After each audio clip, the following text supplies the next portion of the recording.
Kuna mambo manne. Mambo haya manne yanaweza kutokea katika mzozo unaoendelea hivi sasa kati ya Marekani na Iran. Inaaminika kuwa Marekani iko kwenye duru ya pili ya mazungumzo ya kusitisha mapigano na Iran, huku ujumbe kutoka huko Pakistan ukiwasili katika mji mkuu wa Iran, Tehran.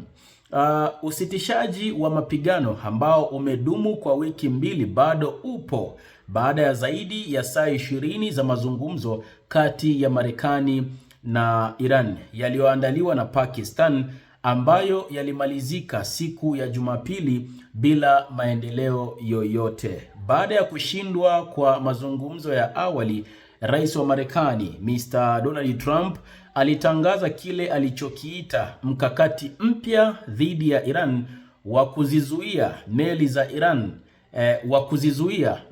za Iran kuingia na kutoka katika bandari zake kupitia mlango wa bahari wa Hormuz, njia muhimu ya maji kwa biashara ya mafuta ama nishati ya kimataifa.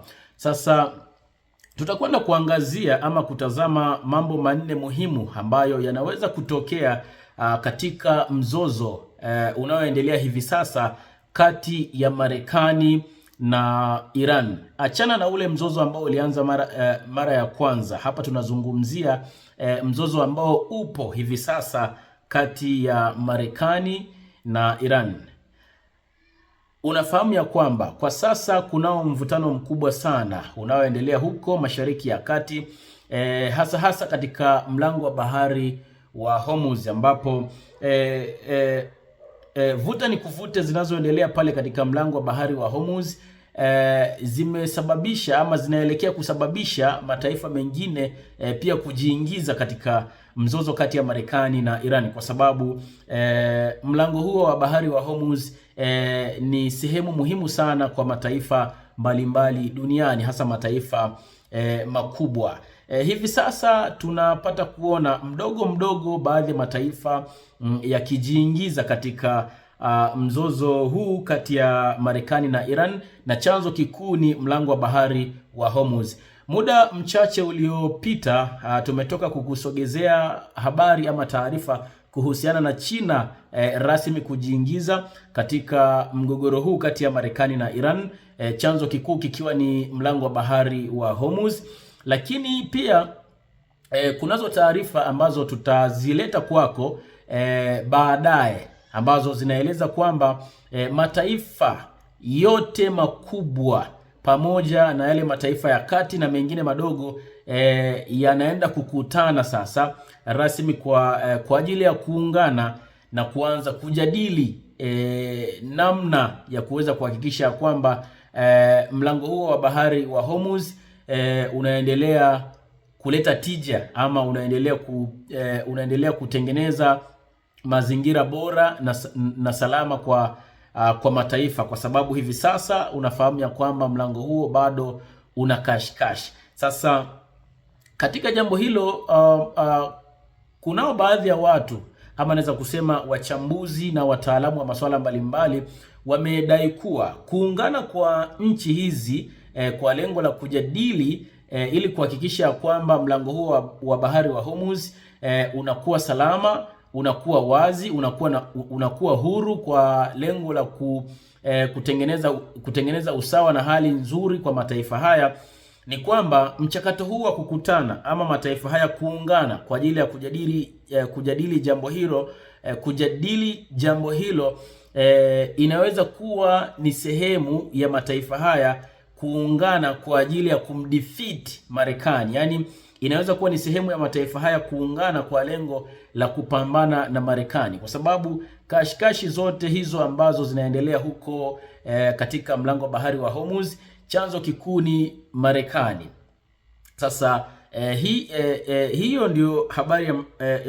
ndio habari ambayo inadaiwa kuwa ipo. Sasa baadaye tutahakikisha kwamba tunaiandaa na kukusogezea ili kusudi uweze kupata ama tuweze kupata kujua na kuona haya mataifa kwa nini yanaungana, chanzo kikuu kwa undani zaidi cha kuungana ni nini, lakini pia kutazama hiki ambacho kinazungumzwa na wachambuzi mbalimbali wa masuala mbalimbali ama wataalamu mbalimbali kwamba mataifa haya yameungana kwa ajili ya kumdefeat Marekani ama kupambana na Marekani, chanzo kikiwa ni mlango huo wa bahari wa Hormuz.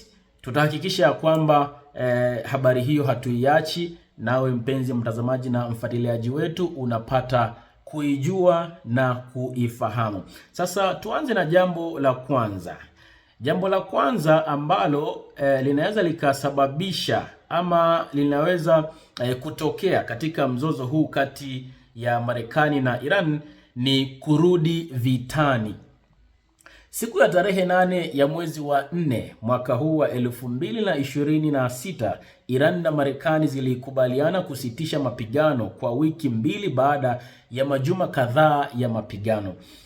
Tofauti katika tafsiri ya vifungu vya makubaliano ya kusitisha mapigano zimewafanya baadhi ya waangalizi kuona makubaliano hayo ni njia ya kusitisha tu vita kwa muda na sio makubaliano endelevu ya kuacha kabisa kupigana. Nafasi ya kufikia makubaliano ilikuwa haipo tangu mwanzo mzozo ulipoanza, anasema Bahnam Ben Teblu, mtafiti katika taasisi ya fikra tunduizi ya Foundation for Defense of Democracies yenye makao yake makuu huko Washington. Wakati huo huo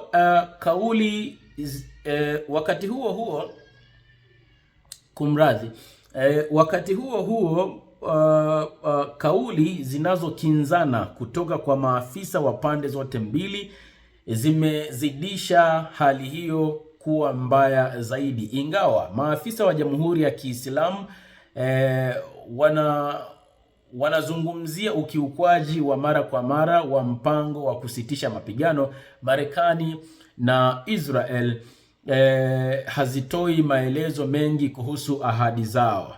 Tofauti hii katika mazungumzo imeongeza kutoaminiana na kutilia shaka uimara wa makubaliano ya kusitisha mapigano.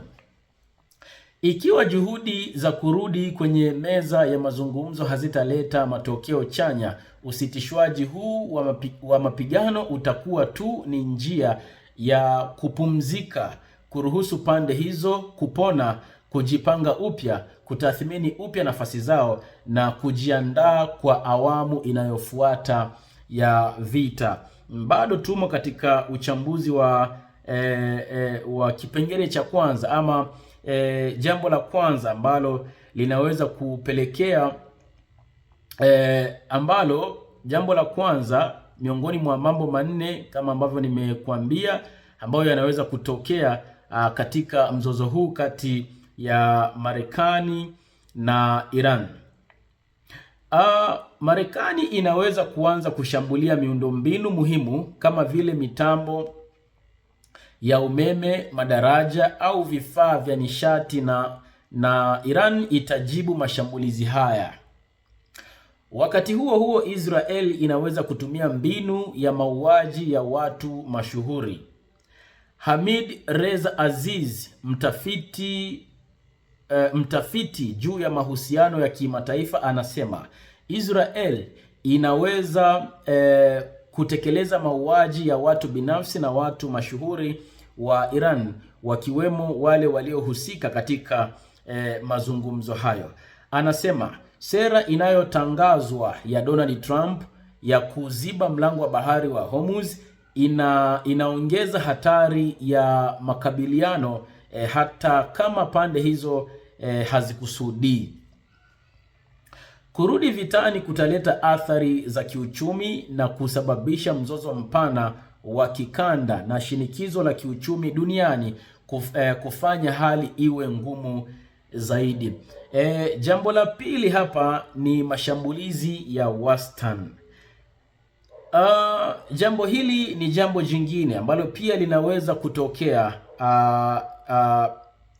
kurudi kwenye aina ya mapambano ambayo yanaweza kuelezewa kama mapambano yasiyo makali. Hii ina maana Mzozo unaweza usifikie kiwango cha vita kamili, na pande zote zinaweza kuchukua hatua za kijeshi ambazo zinaweza kujumuisha kuendelea na mashambulizi machache dhidi ya miundombinu, malengo ya kijeshi au hata njia za usambazaji.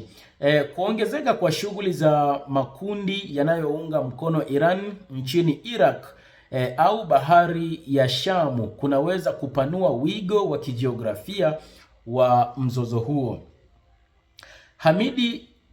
Hamid Reza Aziz anasema pande zote mbili zinataka kutumia mbinu zao za kutoa shinikizo ili kushawishi upande mwingine bila kuingia katika vita kamili. Anasema ikiwa makubaliano ya kusitisha mapigano yatavunjika, sikiliza hapa kwa makini. Ikiwa makubaliano ya kusitisha mapigano yatavunjika kwa upande wa Iran, ina uwezekano wa kuchukua hatua kupitia vikosi vyake vya washirika haswa nchini Yemen. Hilo ni jambo la pili miongoni mwa yale mambo manne kama ambavyo nimekuambia. Na jambo la tatu ni mwendelezo wa diplomasia. Licha ya kushindwa kwa mazungumzo huko nchini Pakistan, bado haiwezekani kuhitimisha kwamba diplomasia haiwezekani au mapatano hayawezekani. Pakistani ikiwa nchi mwenyeji wa mazungumzo haya huenda ikaendelea na juhudi zake katika siku zijazo za kuhimiza Tehran na Washington kufikia makubaliano. Wakati huo huo, baadhi ya wapatanishi wa muda mrefu kama vile Qatar, Oman na hata Saudi Arabia na Misri wanaweza kuanza kufanya kazi kujaribu kuzuia kuongezeka kwa mgogoro huo. Hata hivyo, jambo muhimu ni kwamba maendeleo yoyote katika mazungumzo yao yanategemea kupunguza mapengo kati ya pande hizo mbili. Pendekezo la Marekani lenye vipengele 15 na pendekezo la Iran lenye vipengele 10 linaonyesha kwamba pande zote mbili bado zinatoa kipaumbele kufanya mazungumzo kwa kuzingatia misimamo yao badala ya kutafuta yale wanayokubaliana. Kwa hivyo, ingawa duru mpya ya mazungumzo inawezekana, kutarajia makubaliano ya haraka na makubwa ni jambo gumu kwa sasa. Jambo la nne na la mwisho miongoni mwa mambo haya ni kuendelea kwa vizuizi. Rais wa Marekani Mr. Donald Trump alitangaza kwamba jeshi la majini, yani Navy Army la nchi yake linakusudia kuweka kizuizi cha majini dhidi ya Iran, kuzuia meli za kiraia au meli za mafuta kupita katika mlango wa bahari wa Hormuz. Pia alitishia kuzuia meli zozote zinazolipa ada ya usafiri kwa Iran katika maji ya kimataifa ili kuvuka mlango bahari huo. Mkakati unaoonekana kulenga kuizuia Iran kupata mapato ya mafuta, kuunyonga uchumi wake, na wakati huo huo kuiathiri China, mshindani muhimu zaidi wa Marekani ambaye ndiye mnunuzi mkuu wa mafuta ya Iran. Behnam Ben Teleblu kutoka taasisi ya ulinzi wa demokrasia anasema kuziba bandari za Jamhuri ya Kiislamu huko Iran kunaweza kuwa na ufanisi mkubwa ikiwa rasilimali za kutosha zitatengwa kwa ajili ya ujasusi, ufuatiliaji na upelelezi. Anaongeza kuwa matokeo halisi ya hatua hiyo itakuwa ni kuinyima serikali ya Iran uwezo wake wa kuuza nje bidhaa yake kuu.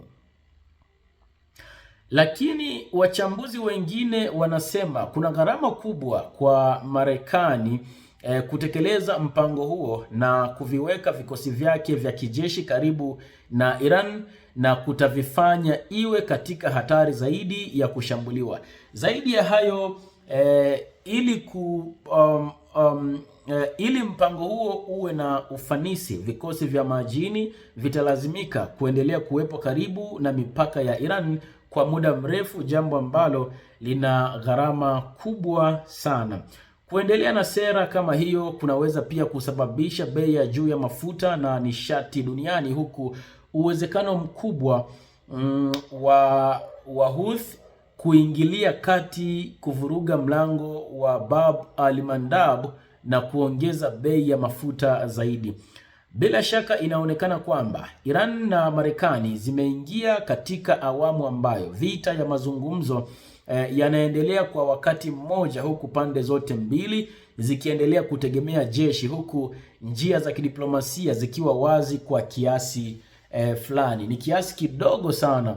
Ni kama njia hizi za mazungumzo ama njia za kidiplomasia kati ya Marekani na Iran, mfano wake ni kama tundu la sindano. Ni kana kwamba kuna namna fulani hivi wanakuwa wameshindwa kuelewana, ama wameshindwa kuketi na kuzungumza ama kukubaliana. Rais wa Marekani Mr. Donald Trump amesema ana matumaini kuwa kutafikiwa makubaliano ya amani na Iran, akiongeza kuwa wako karibu mno kufikia makubaliano ya kuvimaliza vita. Rais Trump anasisitiza kuwa Iran imekubali kukabidhi madini yake ya uranium ambayo yanaweza kutumika kutengeneza silaha za nyuklia. Kiongozi huyo wa Marekani amesema duru nyingine ya mazungumzo kati ya wajumbe Kiongozi huyo wa Marekani amesema duru nyingine ya mazungumzo kati ya wajumbe wa nchi yake na wajumbe wa Iran huenda ikafanyika wikendi hii, lakini ameonya kuwa huenda vita vikarejea iwapo hakutafikiwa makubaliano kati ya pande hizo mbili. Awali, balozi wa Iran katika Umoja wa Mataifa alisema nchi yake iko katika hali ya hatihati kuhusu kufanyika kwa mazungumzo na Marekani. Hii ndio imekuwa habari ya kiuchambuzi ambayo tumekuwa nayo muda huu katika meza yetu ya habari, nasi tumeiandaa na tunaisogeza kwako, ndugu mpenzi mtazamaji na mfuatiliaji wetu, ili kusudi uweze kupata kujua na kufahamu kwa undani ni kipi hasa kinachoendelea huko Mashariki ya Kati,